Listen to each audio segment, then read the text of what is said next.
Dans l'actualité également, on aurait pu croire qu'il était en train de retourner sa veste. Il n'en est en fait rien. Donald Trump, le candidat républicain à la présidentielle américaine, a juste montré une fois de plus qu'il n'avait aucun problème à changer son discours selon son public. Lors de sa visite au Mexique, il a complimenté le peuple mexicain après une entrevue avec le président Enrique Peña Nieto. Le milliardaire a pourtant multiplié pendant sa campagne les déclarations virulentes envers les Mexicains. Et de retour aux États-Unis, le naturel est revenu au galop. Florent Rodeau.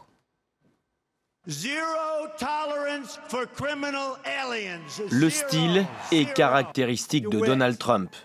À Phoenix, dans l'Arizona, il réitère non seulement son souhait de construire un mur à la frontière avec le Mexique, mais aussi son intention de le faire entièrement financé par son voisin. Nous allons construire un grand mur le long de la frontière sud. Et le Mexique paiera pour ce mur. Ils ne le savent pas encore, mais ils paieront pour ce mur. Jusqu'à là, rien de bien nouveau, sauf que quelques heures auparavant, Donald Trump était à Mexico, où il y a rencontré le président Enrique Peña Nieto. Jouant la carte de l'apaisement, il a vanté les qualités d'un peuple qu'il a qualifié d'incroyable.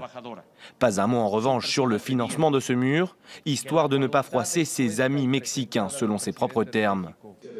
Tout s'est apparemment passé en marge de cette entrevue. C'est par le biais d'un tweet après la rencontre qu'est intervenu le président mexicain.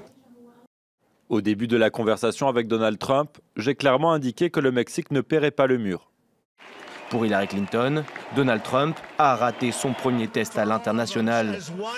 À un peu plus de 2 mois de l'élection présidentielle américaine, le candidat républicain a détaillé plusieurs mesures censées lutter contre l'immigration clandestine.